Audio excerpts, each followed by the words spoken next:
Guys, welcome back. അപ്പോൾ ഇന്നത്തെ video എന്ന് പറഞ്ഞാൽ ഇന്ന് കുറച്ച് സ്പെഷ്യലായിട്ടുള്ള വീഡിയോ ആണ്. അക്കോർഡിംഗ് ടു മീ കുറച്ചധികം സ്പെഷ്യലാണ്.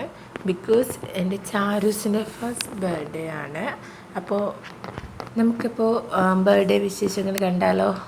അങ്ങനെ ചാരൂസ് ഫസ്റ്റ് രാവിലെ എഴുന്നേറ്റതാണ്. രാവിലെ എഴുന്നേറ്റതിന് ശേഷം ഇതുപോലെ കുറച്ച് നേരമൊക്കെ സംസാരിച്ച് കുറച്ച് നേരമൊക്കെ കളിച്ചുകൊണ്ടിരിക്കാറുണ്ട്. അതിനുശേഷം ചാരൂസ് ദേ ഊഞ്ഞാലിൽ കയറിയിരുന്ന കുറേ നേരം ഇങ്ങനെ കണ്ടിന്യൂസ് ആയിട്ട് കാർട്ടൂണൊക്കെ കണ്ടിങ്ങനെ ഇരിക്കാറുണ്ട്. പിന്നെ നമ്മൾ അവൾക്ക് ഗോൾഡ് എടുക്കാൻ വേണ്ടി ജോസ്കോ വരെ പോയിട്ടുണ്ടായിരുന്നു. അതിന് ഞങ്ങൾ കൊണ്ടുപോകാത്തതിനുള്ള കരച്ചിലാണ് കുറച്ച് നേരത്തെ കണ്ടത്. അങ്ങനെ പിന്നെ നമ്മൾ ജോസ്കോയിൽ നിന്ന് ഗോൾഡൊക്കെ വാങ്ങാനുണ്ടായിരുന്നു. അങ്ങനെ അതൊക്കെ വാങ്ങിയതിന് ശേഷം നേരെ നമ്മൾ പോയത് വീട്ടിലേക്കാണ്. അവിടെ വീട്ടിൽ ചെറിയ എന്താ ഉച്ചയ്ക്ക് സദ്യ ഉണ്ടായിരുന്നു. സദ്യയ്ക്ക് ശേഷം പിന്നെ വൈകിട്ടായിരുന്നു പാർട്ടി വെച്ചിരുന്നത്. സദ്യയ്ക്ക് വേണ്ടി പുറത്തുനിന്നിട്ടുള്ള ആരും ഇല്ലായിരുന്നു. നമ്മുടെ റിലേറ്റീവ്സ് മാത്രമായിരുന്നു, അടുത്ത റിലേറ്റീവ്സ് മാത്രമായിരുന്നു. ഇത് അമ്മയും അച്ഛനും കൂടിയിട്ട് ചാരൂസിനെ ബർത്ത്ഡേയിൽ ഇപ്പോൾ ക്ഷേത്രത്തിൽ കൊണ്ടുപോകുന്നതാണ്. ഇവർ വന്നതിന് ശേഷം നമ്മൾ നേരെ പോയത് ചേച്ചിയുടെ വീട്ടിലോട്ടാണ്. ചേച്ചിയുടെ വീട്ടിൽ പോയിട്ട് കുറച്ച് പുറത്തുനിന്ന് സാധനങ്ങൾ വാങ്ങേണ്ട ആവശ്യമുണ്ടായിരുന്നു. അപ്പോൾ അവിടെ നേരെ ചേച്ചിയുടെ വീട്ടിൽ പോയി കുറച്ച് നേരമൊക്കെ അവിടെ ഇരുന്നതിന് ശേഷം നേരെ വീട്ടിലേക്ക് വന്നു. അപ്പോൾ ഇവിടെ വീട്ടിൽ സദ്യയൊക്കെ ഒരുക്കിയിട്ടുണ്ടായിരുന്നു. സദ്യ എന്ന് പറഞ്ഞാൽ കറക്റ്റ് നമ്മുടെ എല്ലാ കറികളും ഇൻക്ലൂഡ് ചെയ്തിട്ടുള്ള സദ്യയായിരുന്നു. പിന്നെ ഇത് ചാരൂസിൻ്റെയും നന്ദൂസിൻ്റെയും സ്നേഹപ്രകടനമാണ് കേട്ടോ കാണുന്നത്. ഇത് കുറേ നേരം സ്നേഹിക്കും, പിന്നെ കുറച്ച് കഴിയുമ്പോൾ അവർ തമ്മിൽ ഭയങ്കര വൻ അടിയായിരിക്കും. അത് ഇപ്പോഴും അങ്ങനെ തന്നെയാണ്. എന്നെ കാണാതിരിക്കുമ്പോൾ രണ്ടാൾക്കും ഭയങ്കര സ്നേഹമാണ്. അങ്ങനെ ഇത് ചാരൂസിൻ്റെ ബർത്ത്ഡേ സദ്യ കഴിക്കാൻ വേണ്ടിയിരിക്കുകയാണ് ഞങ്ങളെല്ലാവരും. അപ്പോൾ ചേച്ചിയും ചേട്ടനും അച്ഛനും കൂടിയിട്ടാണ് വിളമ്പുന്നതൊക്കെ. മാമനുണ്ടായിരുന്നു. ആൻഡ് പിന്നെ അമ്മച്ചി, അനിയൻ, അനിയത്തി, നന്ദൂസ്, അങ്ങനെ കുറച്ച് പേര് മാത്രമേ സദ്യക്ക് ഉച്ചയ്ക്ക് ഉണ്ടായിരുന്നുള്ളൂ. ദേവും ഉണ്ടായിരുന്നു. അങ്ങനെ കുറച്ച് പേര് മാത്രം അടങ്ങുന്നതായിരുന്നു നമ്മുടെ ഉച്ചത്തെ സദ്യ. അതിനുശേഷം നന്നായിട്ട് ചാരുവും നന്ദൂസും കൂടിയിട്ട് നല്ല ഉറക്കമായിരുന്നു. ആ ടൈമിലാണ് ചാരൂസിന് കരിയൊക്കെ എഴുതി കൊടുക്കാറ്.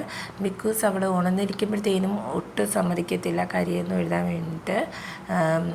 അങ്ങനെ അമ്മ കരിയൊക്കെ എഴുതി കൊടുക്കുന്നുണ്ട് അവൾക്ക്. ആ ടൈമിൽ അവർ പുറത്ത് എന്തൊക്കെയോ അലങ്കാര ഡെക്കറേഷൻ പണികളൊക്കെ നടക്കുന്നുണ്ടായിരുന്നു, ചേട്ടന്മാരും അച്ഛനും ഒക്കെ കൂടിയിട്ട്. പിന്നെ കുറച്ച് കഴിഞ്ഞപ്പോൾ ഇവർ ഉണർന്നു. നമ്മൾ 4:13 ബർത്ത്ഡേ പാർട്ടി വെച്ചിരുന്നത്. അങ്ങനെ എല്ലാവരും വന്നിട്ടുണ്ടായിരുന്നു. പിന്നെ നമ്മൾ കേക്കൊക്കെ കട്ട് ചെയ്തു. ആ ഒരു ടൈമായി. പിന്നെ ഫസ്റ്റ് അധികം ആൾക്കാരൊന്നും ഉണ്ടായിരുന്നില്ല, കുറച്ച് റിലേറ്റീവ്സ് മാത്രമാണ് ഉണ്ടായിരുന്നത്.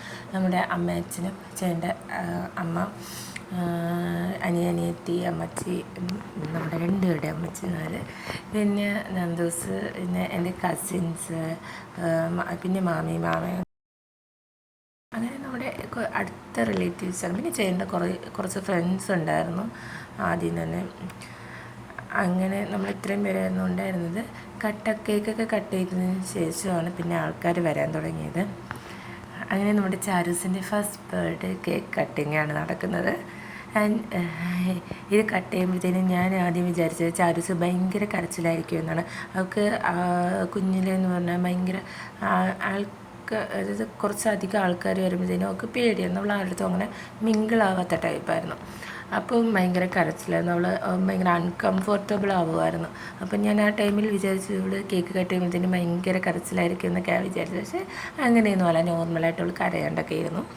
പിന്നെ നമ്മൾ കേക്ക് കട്ട് ചെയ്തതിന് ശേഷം നന്ദൂസിന് ഒറ്റയ്ക്ക് കട്ട് ചെയ്യണമെന്ന് പറഞ്ഞാൽ അങ്ങനെ അവൾ നിന്ന് കട്ട് ചെയ്യുന്നുണ്ടായിരുന്നു. പിന്നെ നമ്മൾ കുറച്ച് ഫോട്ടോസൊക്കെ എടുത്തു കേക്ക് കട്ട് ചെയ്യുന്നതും അല്ലാതെ നമ്മുടെ കുറച്ച് റിലേറ്റീവ്സിനൊക്കെ വെച്ച് ഫോട്ടോസൊക്കെ എടുത്തിട്ടുണ്ടായിരുന്നു. അങ്ങനെ പിന്നെ നമ്മൾ ഫുഡൊക്കെ കഴിച്ചു. പിന്നെ നമ്മൾ ഇൻവൈറ്റ് ചെയ്ത ഓരോരുത്തരായിട്ട് വരാനൊക്കെ തുടങ്ങിയിട്ടുണ്ടായിരുന്നു. അത്രയേ ഉള്ളൂ. പിന്നെ എടുത്ത ഫോട്ടോസ് കഴിഞ്ഞ് പറ്റുവാണെങ്കിൽ ഒന്ന് ആഡ് ചെയ്തേക്കാം. ആൻഡ് ഭയങ്കര എക്സൈറ്റഡ് ആയിരുന്നു ഈ ദിവസം എത്തുന്ന ആ ഒരു ഡേ വരെ. അപ്പോൾ ഭയങ്കര സന്തോഷം. അങ്ങനെ ഇതൊക്കെയാണ് കേട്ടോ നമ്മൾ എടുത്ത ഫോട്ടോസ് എന്ന് പറഞ്ഞാൽ. അപ്പോൾ അത്രയേ ഉള്ളൂ. അപ്പോൾ നമുക്ക് അടുത്ത വീഡിയോ കാണാം.